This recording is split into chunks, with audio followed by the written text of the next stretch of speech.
So the other day, I was playing Kirby Nightmare in Dreamland, and I got to thinking, why does this game even have a life system? The punishment for losing all your lives is really not that big. You only have to restart the level you were playing, and these levels aren't even that long. This game is super easy too, so the only way you could get a game over is if you did it on purpose. But yeah, I guess it's not fair to say the life system is completely pointless, because there is some punishment.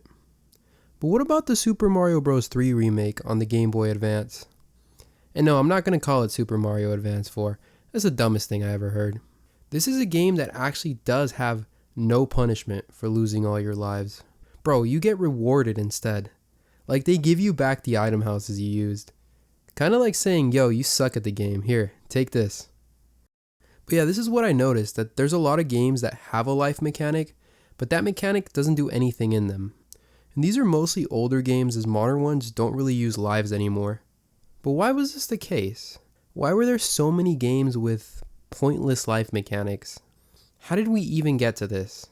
I mean, the life system had to mean something at some point. And I suppose we should also ponder on why the mechanic was largely thrown out. But before we get to that, why were lives even a thing in the first place? And even before we get to that, let's really try to understand what the life mechanic is all about. So we can define a life as a player turn or an opportunity to play a game. You always get a finite amount, and they're usually kept track of with an on-screen counter. It then gets decremented whenever you make a mistake or even run out of time in some games.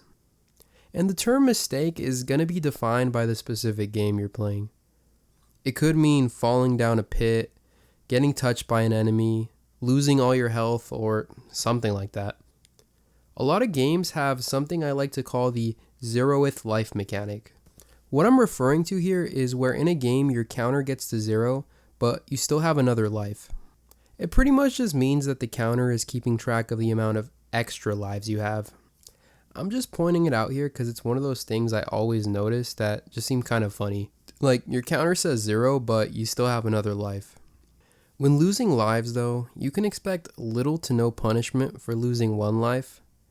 And losing all your lives, as I'm sure you know, is called a game over, and should carry a larger punishment than losing one life would. Along with this, you also have the opportunity to earn extra lives, and that's largely dependent on the game you're playing. So this entire mechanic is usually implemented in one of two gameplay systems. I'll refer to the first one as the endless gameplay system, and you usually find it in a lot of arcade games. It's a system where the objective is to get the highest score possible, and there's typically no punishment for losing a single life. However, losing all your lives means that both your high score and the entire game will be reset. The other gameplay system is the level system, and can be seen in a lot of platformers. With this system, we get finite games that are a collection of independent levels. The objective here is to complete every level sequentially with the amount of resources the game decides to give you. Losing a single life usually means going back to the start of the level you're on, and losing all your lives means going back to the start of the entire game or some point earlier in the game. We also get the concept of a checkpoint, which is a way to divide a level into smaller sequences. With this system, losing a single life is only going to mean going back to your most recent checkpoint. So checkpoints give you some leniency when losing a single life, but we also have continues that give you leniency when losing all your lives. Rather than going all the way back to the beginning of the game, you'll be able to continue playing from where you died, or some point slightly earlier than that.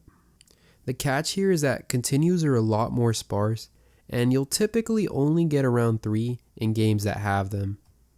Okay, the last thing to mention here is save points. In regard to the life mechanic, save points allow you to change where you restart from when you get a game over. So rather than having to go all the way back to the beginning, you just go back to your last save point. Alright, this wraps up the fundamentals of the life mechanic, but why was this system even implemented in the first place? Well, if we look back in time, we can see lives as early as arcade games. This was a time when you needed a vending machine-sized contraption to play a single game. An arcade would house dozens of these machines, and you had to pay money to play any one of them. Arcades also had to find ways to limit the amount of time you played in order to make this a viable business. So the concept of arcade credits was introduced. Every credit had to be purchased and allowed you to play for a finite amount of time. Okay, but how was this time limit enforced? Well, one way was to literally give you a timer counting down your remaining time, meaning that one credit gave everybody the same amount of time. Another way was by giving you a finite amount of lives, a system based more on skill, as better players would inevitably last longer. Depending on the game, some games have no skill to them. So you get a lot of games where one credit equals a certain amount of lives, and the punishment for a game over is having to buy another credit. It does seem like a lot of arcade games were purposely designed to be difficult, that way they could really milk you for all those coins you had. So this entire system can clearly be seen in 1981's Galaga, a fixed shooter of the endless gameplay variety where you control a spaceship that moves in two directions, left or right. The game is split up into stages where enemies fly around the screen and shoot projectiles at you. Your goal for each stage is to take out every enemy on the screen, and your goal for the entire game is to get the highest score possible. One credit gets you 3 lives, which are denoted by spaceship icons in the bottom left of the screen. Galaga also uses the zeroth life mechanic, so the spaceships here actually denote the amount of extra lives you have. As with other titles of the endless gameplay variety, Galaga has no punishment for losing a single life, but losing all your lives means starting the game from the beginning and having your score reset. Galaga does let you gain extra lives, and you do this by racking up 20,000 points. Now, an interesting thing about this game is that even though it was coded to go on forever, it can't, due to the limitations of the hardware.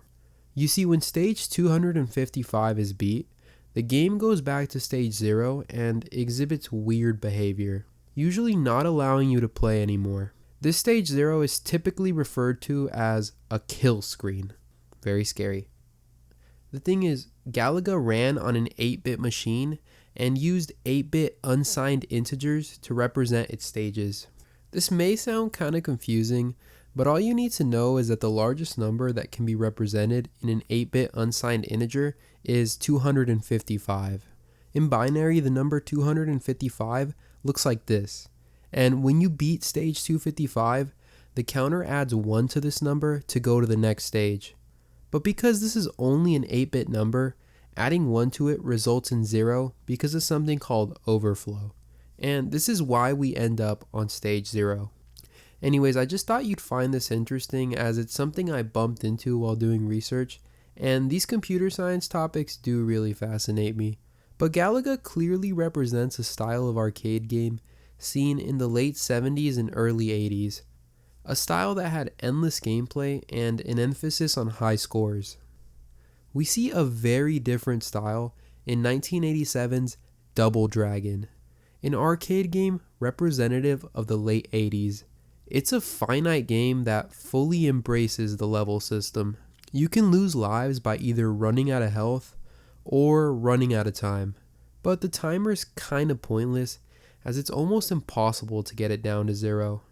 Also note that losing lives doesn't make you go back to a previous point in the game. Double Dragon featured continues, as was common with games of this era. You even had an unlimited amount of them, which kinda makes it feel like there's no punishment for losing lives in this game. I mean, yeah, you did have to insert more coins to keep playing, but if you're on an emulator, then the life system here is pointless. It just seems like this game was designed to maximize profits, as you're allowed to keep playing no matter how many times you die. To top it off, the fighting in this game is awful. It never feels like you're purposefully in control of when your attacks land, and it's also really easy to die here. Now, not all arcade games of this era were like this, as 1987's Contra only gave you 3 continues and had much better gameplay. It's still a really hard game, but deaths here feel like they're actually your fault, rather than a game of chance. But yeah, we see a clear distinction in arcade games of the late 70s and early 80s compared to those of the late 80s, where the former are typically endless and force you to restart an entire game, whereas the latter are finite and allow you to rely on continues. And I do think that these two eras largely summarize the life system's implementation in arcade games. But what about home console games? How can we see the life mechanic implemented there? Now, before we really get into it, I do want to note that with consoles and the life system, there's a bigger emphasis on platformers, even though it's seen in beat 'em ups and shoot 'em ups.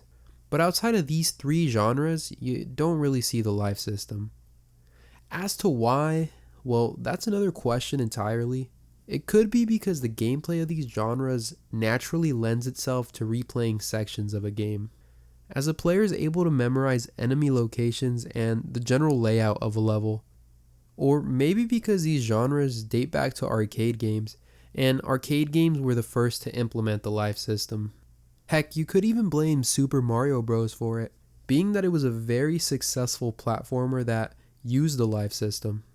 And although not the first, other developers probably thought it wise to follow in its footsteps. Anyways, it's just important to note this, as you might later wonder why other genres of games aren't mentioned in this video. So home consoles were quite a shift in the gaming paradigm. You now purchase the entirety of a game in one payment. No longer did you have to carry quarters around, as you could now try a game as many times as you wanted. There was also more of a focus on the level system that I talked about earlier. And when it comes to the life system, many games implemented it in different ways. Now, out of these games with life systems, I want to split them up into two distinct categories. Those that let you save your progress, and those that don't. This is an important distinction to make, and you'll see why very soon. We're going to start off with games that have a life system and don't let you save your progress. Now, even within this category, you can split games up into two more categories: games with no permanent checkpoints and games with permanent checkpoints. Let's look at the former, a system where a game over means going all the way back to the beginning of the game. No matter where you are or how far you get, you'll always go back to the beginning. Hence, there are no permanent checkpoints. Also note that these games may have continues, allowing you to keep playing after a game over, but will eventually, after losing all your continues, force you back to the beginning of the game. Losing a single life means either going back to the start of a level or checkpoint, like in Super Mario Bros., or no punishment at all, like in the NES version of Contra. These games will typically be short in length, and some other examples here are Battletoads, Teenage Mutant Ninja Turtles 3, Super Ghouls and Ghosts, Biometal, and Super Mario Bros. 2. Next up in the category of games that don't let you save, we have games that do have permanent checkpoints, where a game over now means going back to some point later than the beginning of the game.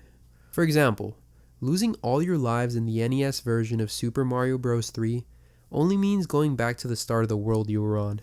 There's also the NES version of Castlevania, a game made up of multiple lengthy stages, but one where a game over only means going back to the start of the stage you were on.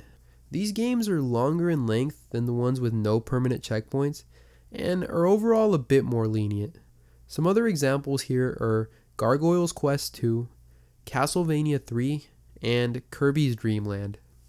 Then we get into the games that allow you to save your progress. And here a game over only means going back to your last save. This system typically means you don't have to replay as much of the game when you lose all your lives. These games can be even longer now and even more lenient. Some examples are Crash Bandicoot, Super Mario World, Donkey Kong Country, and New Super Mario Bros. Okay, so the three styles of games I just described are games where the life system actually means something, but there's other games where it doesn't do anything. These are the games with pointless life systems, ones that have little to no punishment for a game over. So pointless, in fact, that you can pretty much throw out the life system entirely and still be left with the same game. But why? Why are there games with life systems that do absolutely nothing? It could be that it's just a comfortable thing for developers to include in genres like platformers. Like, so many successful platformers have had this system, so it's kind of ballsy to just throw it out completely.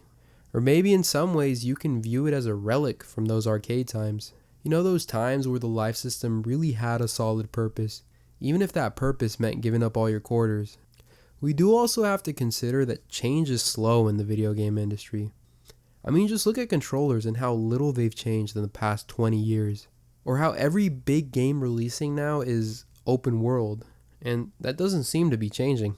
But overall, I think it does just come down to the specific game or series you're dealing with. Let's take the Mario games as an example. Let me ask you this. Doesn't it seem like the necessity of their life system has eroded over time? Like it really meant something in the NES and SNES games, but later titles just forgive you completely, or worse, reward you for losing lives. And the sad thing is, they couldn't get rid of this system if they wanted to. It's just too deeply ingrained in the identity of the Mario games. Because without lives, stuff like 1-up mushrooms and coins would be pointless.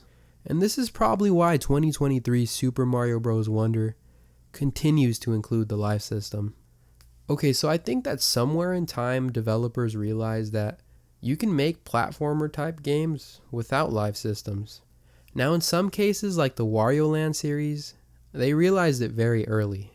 But in other cases like Super Mario Odyssey, it took them a while. But regardless, we can see that most modern platformer type games don't use the life system. One approach to making a game without a life system is to include frequent checkpoints, meaning you get a bunch of smaller self-contained sequences. The 2D platformer Celeste follows this idea, as each screen in the game can be thought of as a very tiny level, where dying only means going back to the beginning of that tiny level. You effectively get a game with less repetition, and it's made longer to account for this. The overall feeling, though, is a slightly slower paced game that's played in short bursts. But you can make a no-life system game entirely without checkpoints. And a good example is the 2017 run-and-gun shooter Cuphead. This is a game consisting of multiple independent levels where dying only means restarting the level you were on and won't affect your progress in any other levels. Cuphead is a game based more on your run through a level as a whole and really trying to perfect it. If Celeste has very little repetition, Cuphead has quite a lot. Levels can either be boss battles or run-and-gun side-scrollers. The repetition comes from the fact that you'll either have to memorize a boss's attacks or memorize a side-scroller's layout. But yeah, games with no life system seek to remove the redundancy of the mechanic. They can oftentimes make the overall experience more convenient with frequent checkpoints, but will still punish players for dying. Okay, so we've established that most games today don't use a life system. But is it a good thing that this mechanic has largely been phased out? Were there any benefits to having it in the first place? Well, let's go back to the games that don't let you save, and specifically the ones with no permanent checkpoints. The ones where you're forced to start from the beginning when you get a game over, like Super Mario Bros. On the NES.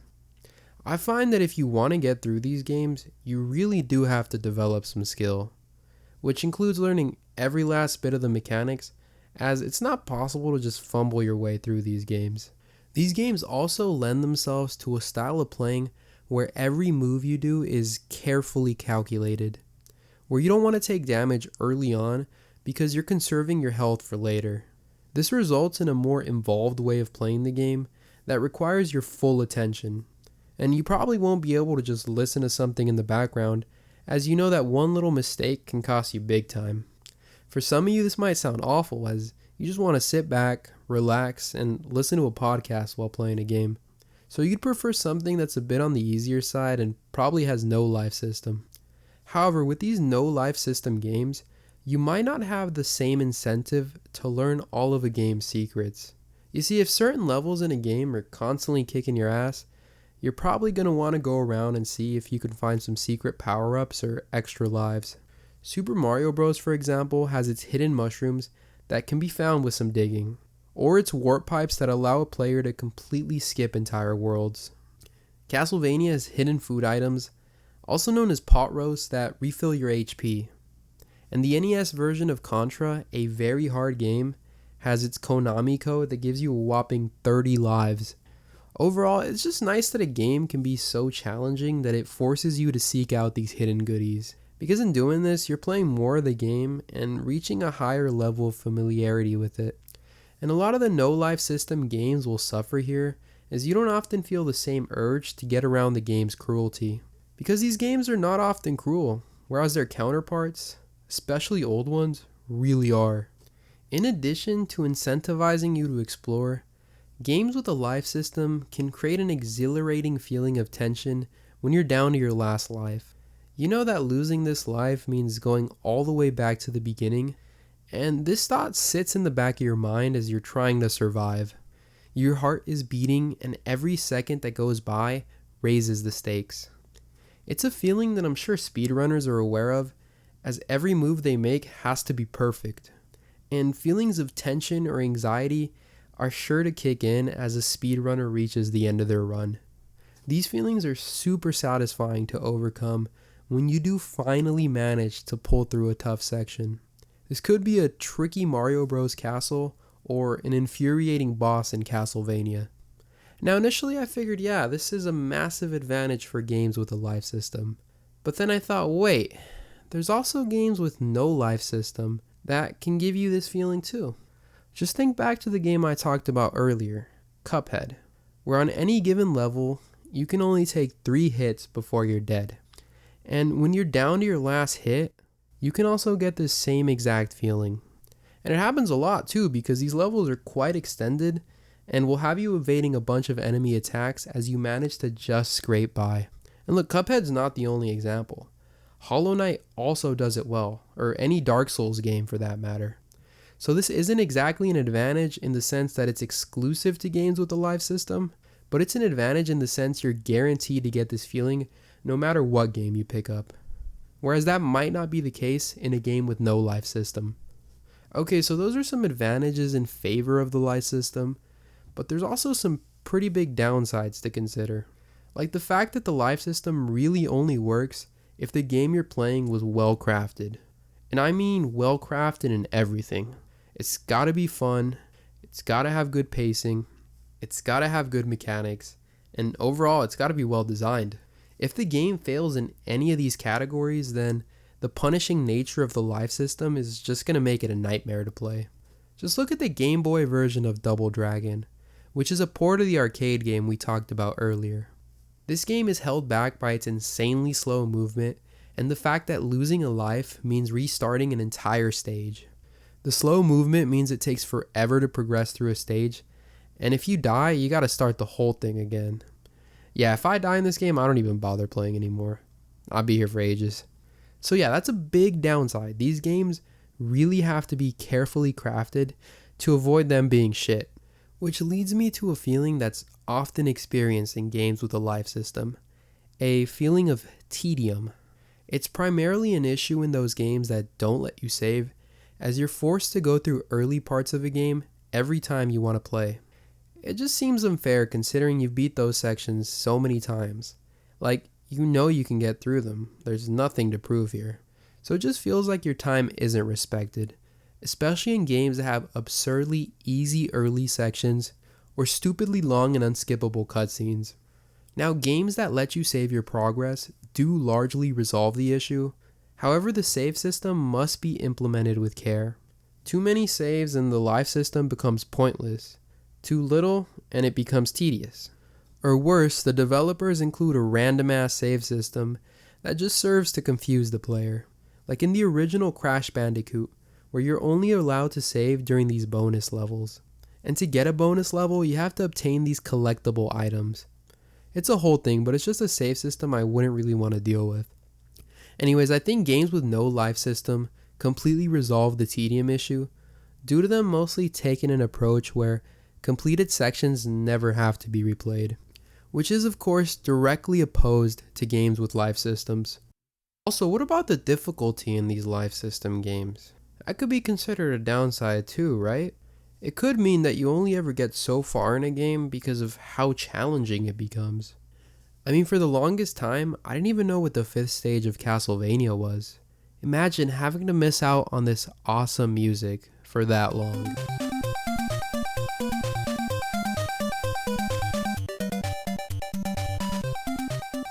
And that's the issue, missing out. You might forever be stuck in earlier sections and never get to see what's past the horizon. Kinda reminds me of when I was a kid and being stuck on a part of a game for like a year, then finally getting past it and feeling like I'm transported to some other universe. Like, wow, this was part of the game the whole time? And right now, I still have yet to make it past the 8th stage of the Game Boy version of Battletoads. So what's beyond that is a complete mystery to me. Kind of exciting, actually. But anyways, it just kind of sucks to think that some people will never see these great games through to their end. Some games even seem like they were designed to combat this, as they let you pick the level you want to play from the start. Games like Mega Man and DuckTales, and they make for quite an interesting experience. But yeah, this is mostly going to be a downside for players that aren't too fond of difficult games.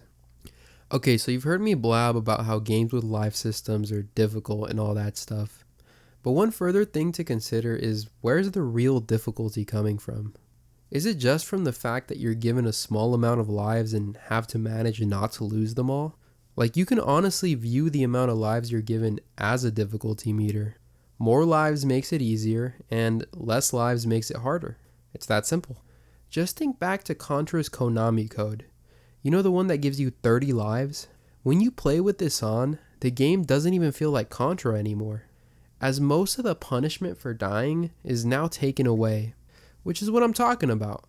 Like, if a game's entire identity can be changed by just giving you more lives, then where does the difficulty really lie? Now, with games that don't use the life system, this isn't even a question, as you get infinite lives. So if a game of this type is difficult, you can rest assured that that difficulty is coming directly from the mechanics. Lastly, something interesting in a lot of these games is that you can completely void the life system.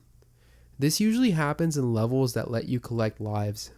Say you started a level on your last life, but at some point that level gives you an extra life. So you now have 2 lives and are able to die without getting a game over. You can then keep picking up this extra life and essentially get unlimited attempts at that level. It's kind of funny and only possible in certain levels, of course. A good example of this is Donkey Kong Country's Minecart Carnage. After you reach the checkpoint in this level, you can just pick up this balloon that gives you an extra life and pretty much try the level as many times as you want. Now, it does require some skill though, as you have to jump at just the right time. But once you get it down, it really helps you combat the insane difficulty of this level. Kinda makes me feel like the devs did this one on purpose.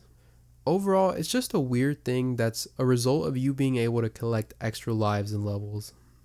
So I think that pretty much wraps up the possible advantages and disadvantages that this system has.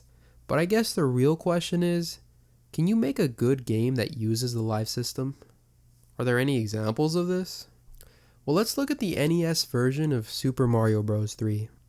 A game that does not let you save your progress, but does have permanent checkpoints. It's a game consisting of 8 worlds that each contain around 5 or 6 fairly short levels. Losing a single life means restarting the level you were on, while losing all your lives means restarting the world you were on. The game starts you off with 4 lives, but gives you plenty of opportunities to gain more. Super Mario Bros. 3 is great in that it really gets around the areas where games with a life system usually suffer. You don't have to repeat those boring early levels, given that you'll never be forced to go back to a world you've already completed. It also has its warp points, which can ensure that everybody sees what the later worlds have to offer. And overall, the mechanics in this game are just great.